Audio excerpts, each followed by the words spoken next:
ini.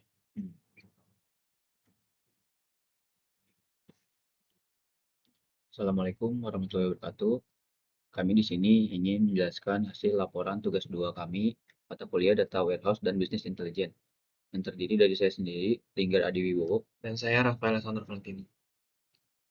Nah, jadi latar belakangnya itu kemajuan teknologi informasi membuat perusahaan perlu mengelola data dalam jumlah besar secara efektif, terutama untuk mendukung pengambilan keputusan yang cepat dan tepat. Salah satu solusinya itu digunakannya itu data warehouse.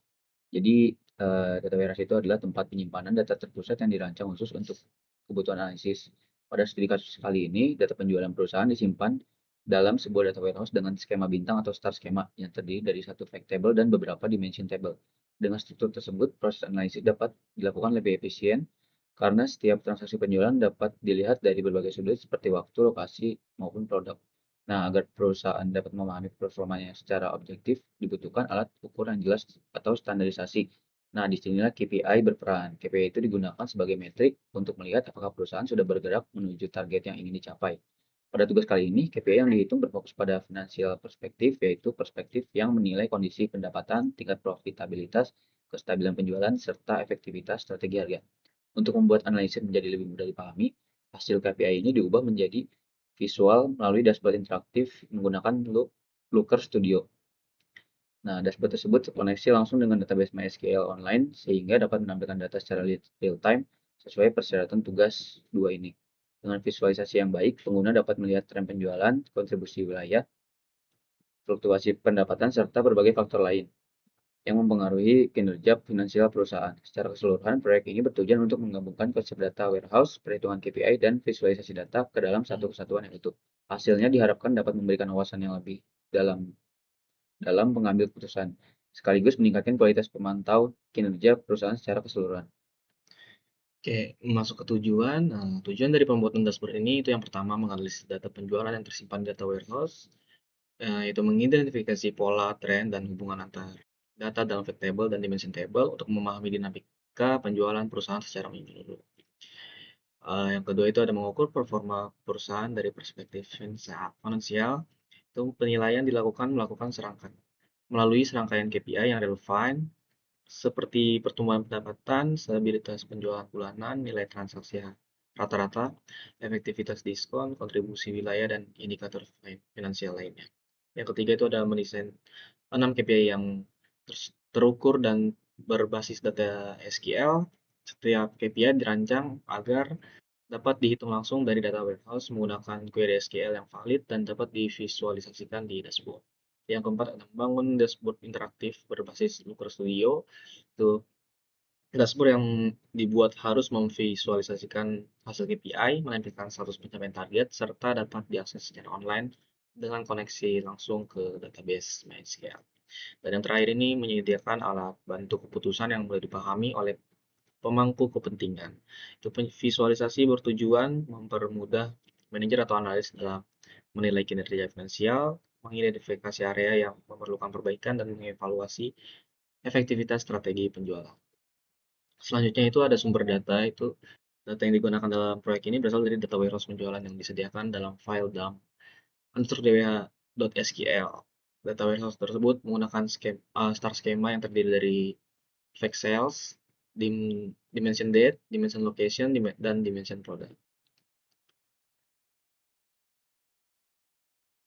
Masuk ke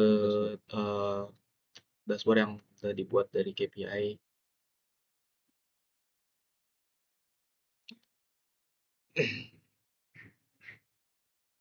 Ini adalah dashboard yang sudah kami buat. Yang KPI pertama itu total sales per tahun dan pertumbuhan per tahun. Nah, analisis ini tuh gagal karena gagal mencapai target. Ya, target yang ditetapkan itu sebesar kurang lebih 900.000. Namun nilai aktualnya hanya mencapai 839.000 sekian. Sehingga terdapat selisih sebesar 60.000 sekian atau sekitar 6,7% di bawah target. Kondisi ini menunjukkan bahwa performa pendapatan perusahaan secara keseluruhan belum optimal pada periode tersebut. Alasan kegagalannya itu meliputi penurunan jumlah transaksi dibandingkan tahun sebelumnya, strategi promosi kurang efektif dalam menarik pelanggan baru, menurunnya permintaan akibat faktor eksternal seperti kondisi ekonomi dan kompetisi, persaingan harga yang semakin ketat di pasar, dan rendahnya customer retention dan repeat purchase. Yang kedua, ada total sales per bulan per tahun. Analisis ini juga gagal.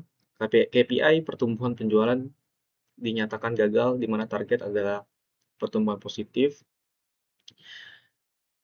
namun nilai aktual menunjukkan negatif 26,84%, yang berarti terjadi penurunan penjualan yang sangat signifikan dibandingkan tahun sebelumnya. Penurunan lebih dari seperempat total omset menunjukkan adanya masalah struktural dalam proses penjualan perusahaan. Alasan kegagalannya itu turunnya daya beli konsumen akibat kondisi ekonomi makro, minimnya inovasi produk, serta sehingga pelanggan beralih ke kompetitor, hilangnya market share, dan loyalitas pelanggan. Yang ketiga ini ada AOV atau Average Order Value. Nah, analisis ini berhasil mencapai target.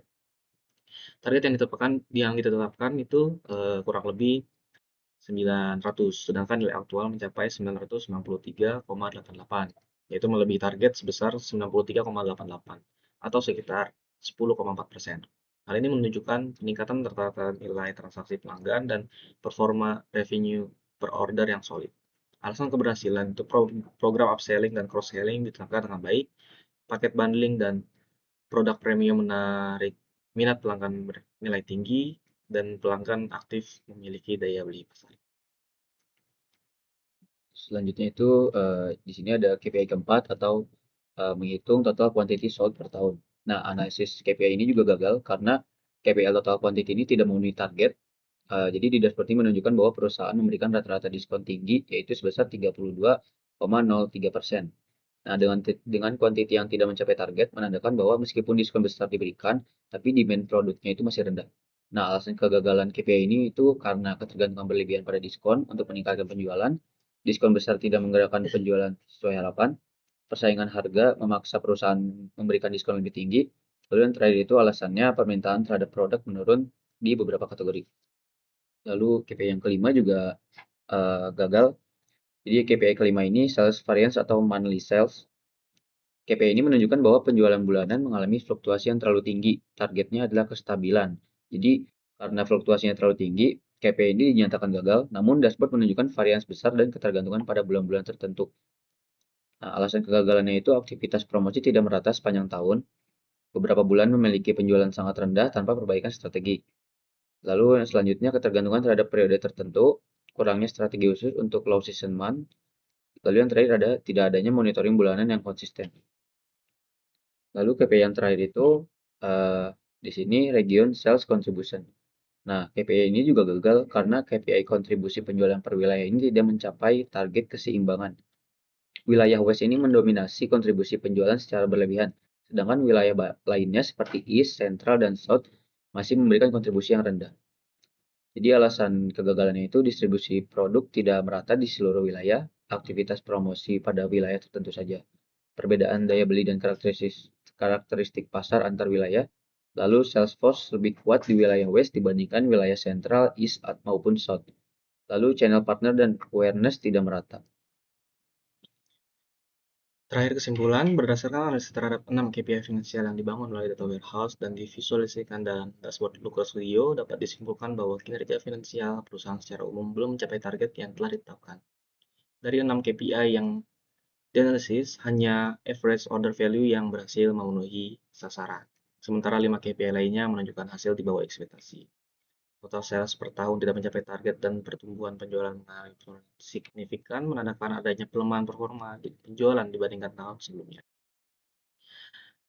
Penjualan bulanan juga mengalami fluktuasi besar sehingga menunjukkan kurangnya stabilitas dalam strategi pemasaran dan penjualan.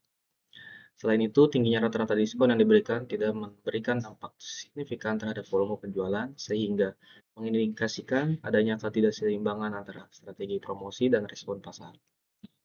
Ketimpangan kontribusi penjualan antar wilayah juga memperlihatkan bahwa potensi pasar di beberapa region belum dimanfaatkan secara optimal. Meskipun demikian, keberhasilan KPI AOV menunjukkan bahwa pelanggan yang tetap bertransaksi memiliki nilai pembelian yang lebih tinggi. Hal ini memberi sinyal positif bahwa perusahaan masih memiliki segmen pelanggan potensial yang dapat dikembangkan lebih lanjut melalui strategi upselling, bundling, dan peningkatan kualitas layanan. Secara keseluruhan, hasil analisis dashboard ini memberikan gambaran yang jelas mengenai area yang perlu diperbaiki, baik dari sisi pemerataan strategi promosi, penguatan pasar di wilayah tertentu, peningkatan efektivitas program diskon, maupun optimalisasi retensi pelanggan. Dengan memanfaatkan wawasan dari dashboard ini, perusahaan dapat merumuskan langkah strategis yang lebih tepat untuk meningkatkan performa penjualan dan mencapai target finansial pada periode berikutnya. Mungkin sekian saja penjelasan dashboard dan tugas besar 2 mata kuliah Data Warehouse dan Business Intelligence dari kami. Kurang lebihnya mohon maaf. Wassalamualaikum warahmatullahi wabarakatuh. Oke.